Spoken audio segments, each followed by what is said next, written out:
All right, welcome back. So now we're gonna work on your knees, your hips, and your waist. So go ahead and grab your balance board, and if you're ready, go ahead and start with a wide stance. Okay, so wide stance is kind of your safest, easiest one to start with. And we'll start with simple squats. So bend your knees, make sure they're tracking with your toes, and your hips move backward. If you like, your hands can move forward and counterbalance you.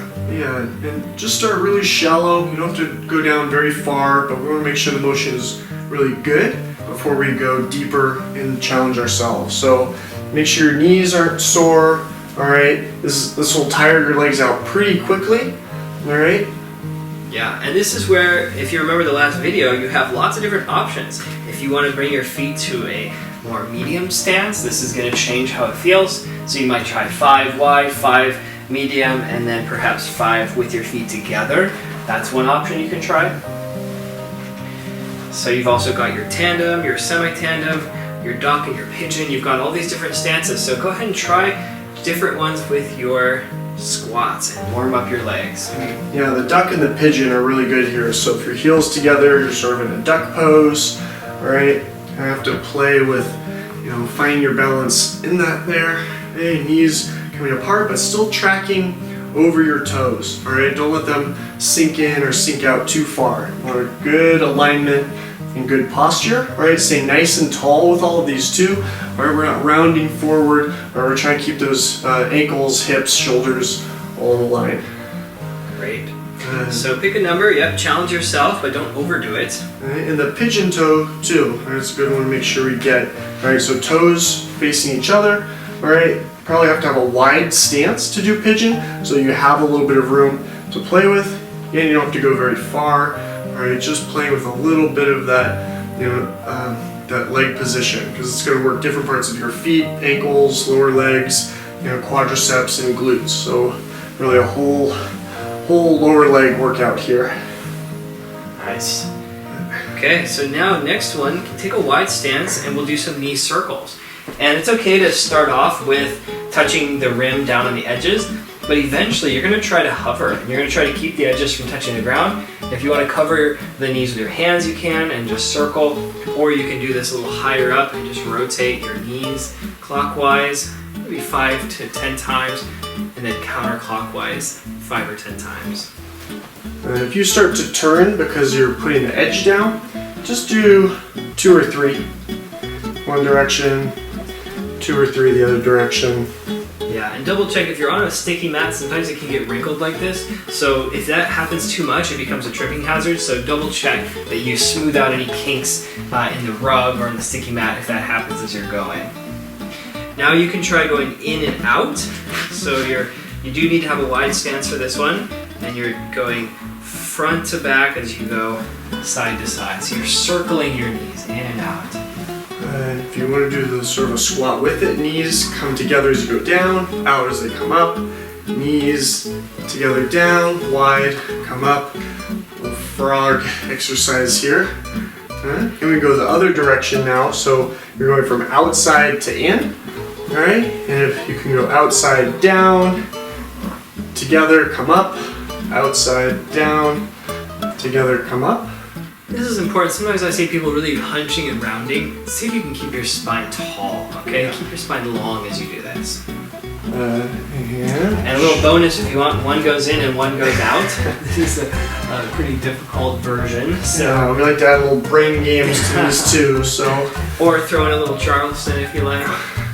If you're sore, just shake it out. Always good to get a little blood flow and get really tense while we're doing these exercises, so good to relax. All right, give yourself a break. Yeah. All right. So next are hip sways.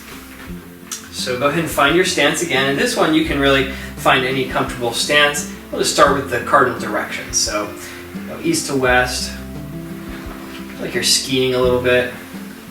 And notice the stretch. All right, you can slow it down. All right, use the edge of the board. You don't have to really sit in the middle right now. Just working on a little flexibility, a little range of motion, a little strength. Yeah, and this really practices shifting your weight, right? Because you're stopping yourself on each side, but then you have to go through that midsection. So you're losing stability, gaining stability, losing stability, gaining stability. This is really good to get used to that transfer of weight and that shifting of your body weight. Okay, and then you can try front to back. And your hips can move, your knees can move, just kind of squatting and shifting. It's okay to touch the rim of the balance board on the ground. And you can also just try hovering in the air and just let your hips do more of the work. That's really good. We talk about the 3 different strategies for adjusting our balance. All right, and there's the ankle strategy. This is really the hip strategy. And then if you really start to lose it, you have the step strategy. So make sure, again, you always know where your exits are. All right, and then you're ready to step off if you're tired or if you feel like you lose your balance. Yeah, take breaks anytime you want in between these as well. And the last one is circling. And you really just rotate your waist. We did the ankles before, going around the world, but now really let your hips lead your movement. Okay? All the way around. And you can touch the rim of the balance board to the ground or try to keep it hovering. Now keep in mind that strange phenomenon does happen, that if you rotate with the rim down, you will start rotating your whole entire body. So if that happens, just do it a couple of times and then switch so you don't end up facing backward unexpectedly.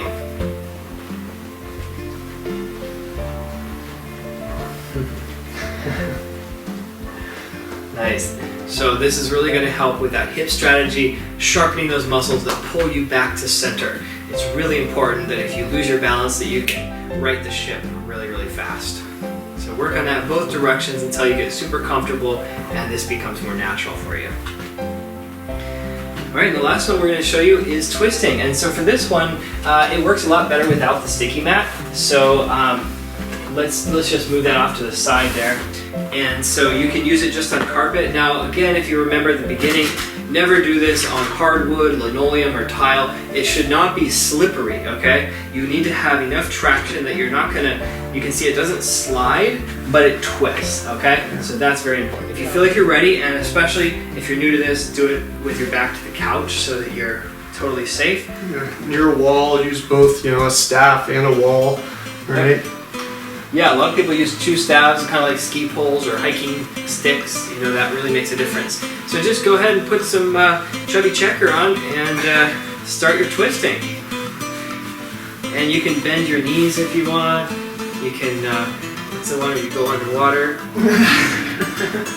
So put some music on, have some fun, and twist. There's actually a lot of people do this as an aerobic workout. If you do this for 10 minutes, you're going to work up a sweat, your heart rate goes up, and it's actually kind of fun. So you can kind of get a rhythmic workout as well doing the twist. So you can vary the speed, you can do it faster.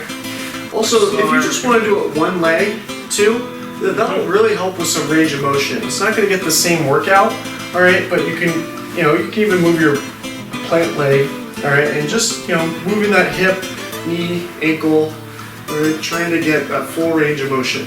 Okay, switch sides. Yeah, especially if you've had knee replacements or hip replacements, you don't want to overdo it, but you do want to get that versatility and that agility, the flexibility back into those ligaments, joints, and tendons. So a little bit of movement in a safe range of motion can really go a long way. Yes. Alright, so I hope you had fun with this video. Hope your knees, your feet, your hips, and your torso are all feeling warm and active and strong. These are all really important. As Mikey was saying, the 3 strategies that are most important for keeping your balance are your ankles, your hips, and your step. So when these are really sharp and really active, you're going to be much safer and better off. Alright, well thanks so much for watching. We'll see you in the next video.